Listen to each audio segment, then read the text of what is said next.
You get what you pay for. But what if you could have your cake and eat it too?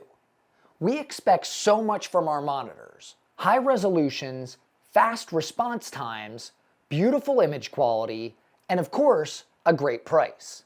Well, this monitor has it all, and it doesn't even have an ultra complicated name like most. Meet the Spectrum One.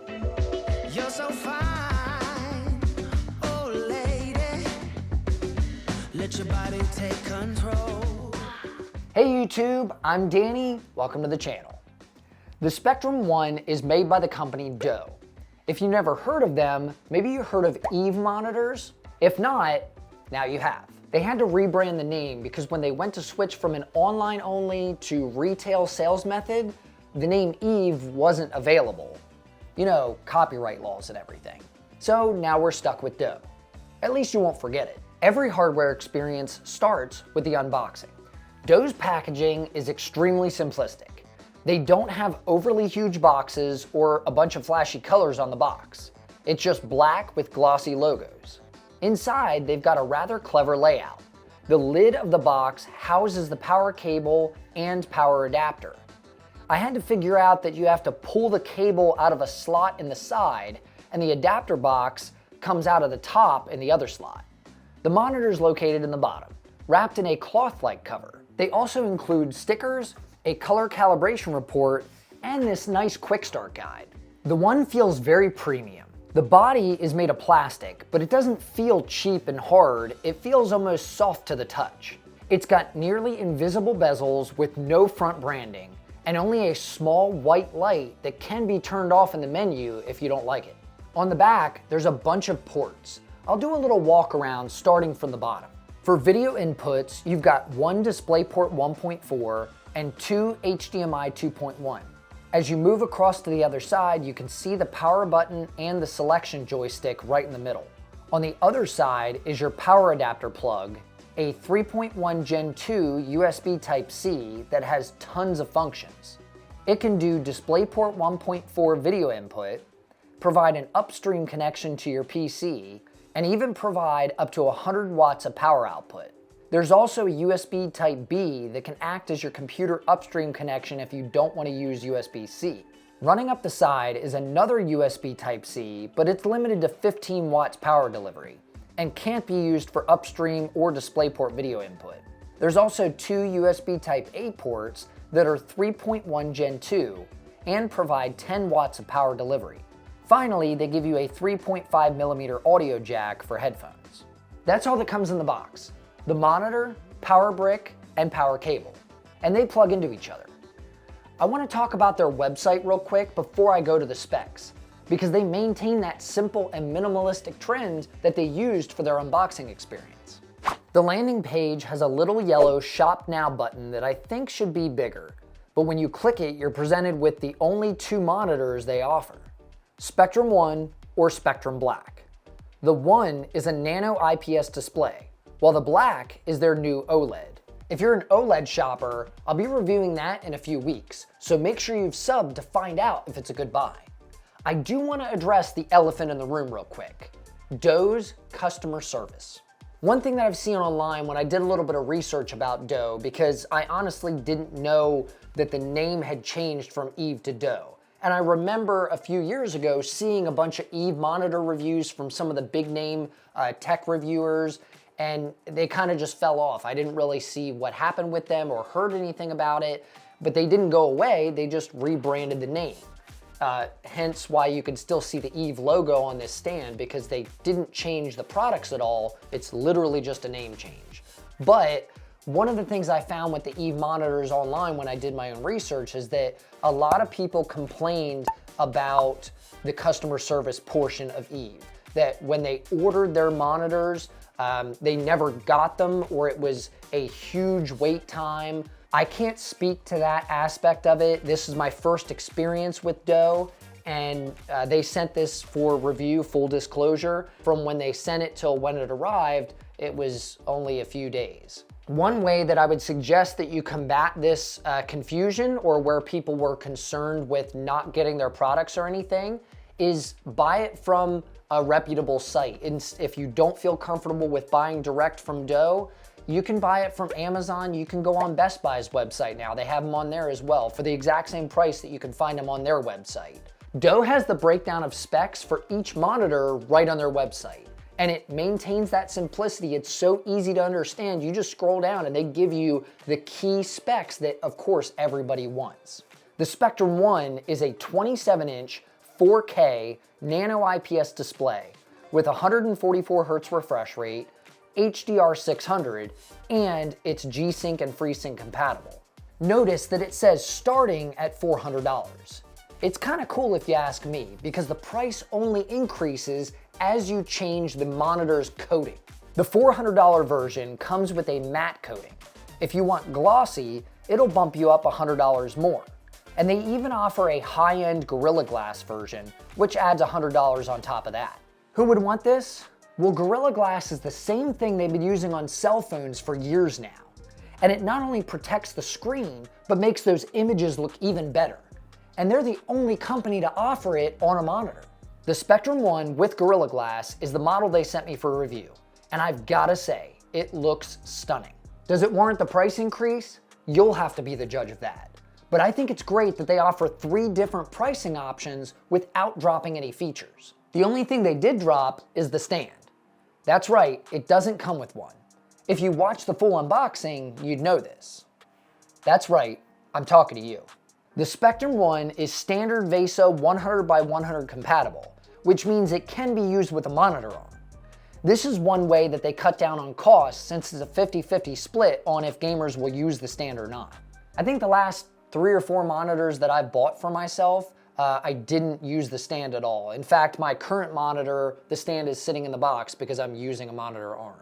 If you decide that you want the stand for the Spectrum One, it costs $100 more. But the cool thing is, it can be used on either of their monitors. It's the same for both. So if you choose the OLED or the IPS display, the stand will work. I'll be honest, I think that the stand is one of the most underrated parts of this entire setup. It attaches to the monitor using a quick release system by sliding down and snapping in. It can be removed easily by pushing the release tab and hinging out. The stand provides 122 millimeters of height adjustment, tilts 23 degrees up and 7 degrees down, and it can pivot 90 degrees. It just adds to the Spectrum's already minimalistic and premium feel. Let's talk about the user interface. It's as simple and easy as the rest of the Doe experience. Pressing the joystick on the back of the display brings up the menu. It defaults to a 10-second timeout and kept disappearing when I tried to film. But luckily, you can extend this all the way up to 120 seconds for just this purpose. The top of the user interface shows a quick reference of your current input source, whether you're in HDR or SDR, and the resolution and refresh rate. On the left-hand side is all your main menu options. It's got input and output, gaming, presets, picture, performance, OSD, indicator light, and general information. You can scroll up and down through these options, and when you want to access that title submenu, you click the joystick to the right. Their whole menu system revolves around selection as a right menu press, if you're viewing it from the front. I would have liked to have seen clicking the joystick to make the selection. It took me a little bit of getting used to. I'll be honest, I really don't see myself using any of the gaming menu features, but I thought it might be worth noting in case you decide that this is important to you. If you scroll down to the gaming subsection, it has options to enable an FPS crosshair and a frame rate counter. The crosshair can be 3 different colors, white, red, or black.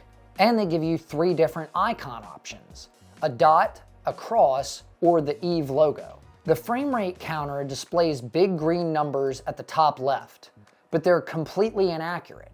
I was running a benchmark and it was showing 40 FPS at 4K while the monitor showed over 100. Also, you can't use the frame rate counter and the crosshair at the same time. When you enable one, it disables the other automatically. I have no use for either. I did discover a couple little hotkeys for the control stick. I'm not sure if they meant to do it this way, but if you press up on the control stick, now these are all facing the front, so you viewing as it goes. If you push up on it, it'll bring up the OSD menu. You can also press in on the button, and that will also bring up the menu. And then if you press to the right, that'll bring up your dot or crosshair, whatever you decide to use, and then you push it again and it'll go away. If you press to the right, or the left, yeah. If you press to the left, it will bring up your frame rate counter in the top corner in green. And then pressing down on the joystick brings up the OSD menu once again. There was a couple settings that I had to change out of the box. The monitor wasn't just ready to go and plug in and start gaming at high refresh rate. There were two settings that I had to enable in the OSD menu, and they were both under the performance section. So they were adaptive sync, I had to turn that on, it was off from the factory, and the response time overdrive was on normal. You want to put that on high, because under normal, you're only going to get about a 4 or 5 millisecond response time on the monitor. So when you turn it on high, that's getting you the best response of your monitor for reaction times. There really aren't many other options within the OSD menu, but I can appreciate the simplicity that Doe has maintained across the entire user experience. I've been using the Doe Spectrum 1 for a few weeks now, and I'm really impressed with this thing. I think the color is fantastic, it really pops. The fit and finish on the display is awesome. I realize that when you're sitting at your desk, you're just looking at the monitor. You're not looking at the back of it. You're not really paying attention to the stand or anything. But this thing has the whole package. Whether you buy the stand or not, I love how there is no flashy logos, colors, RGB lighting. The older I get, the more I want it to just be simple. I want it to be an awesome display, have good color accuracy, great response times, and just work. I'd say most users would be fine with the matte display and no stand. That's really the most frequent customer base I could see, is a lot of people would want to save the $100, use a cheap monitor arm off Amazon or something, snap it onto there, and save yourself the money. And then if you get the matte display, not the Gorilla Glass or anything, you're saving another $200 on top of that. Oh, by the way, I didn't mention at the beginning, the panel, the display panel in their monitors are LG panels. So you've got an LG IPS display in this monitor, but you're not paying LG prices, which is very nice. Hope you enjoyed my review of the Doe Spectrum 1 monitor. Eve, also Eve, formerly Eve.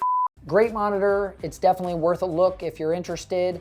And remember, like I said, I would just shop on Amazon or Best Buy. You're getting the same prices and you're getting 2-day delivery with a warranty or guarantee that they'll take it back if there's an issue, or it kind of guarantees that you'll get your product if you're scared of something like that. So thanks for coming by. If you want more monitor reviews, I've got another one coming in the books for their OLED display as well. Do me a favor and like, subscribe, do all the YouTube-y stuff. And I guess that's it for me. As I always say, I'm Danny with Danny's Tech Channel, and I'll see you in the next video. 'Cause we're like Alpha and Omega.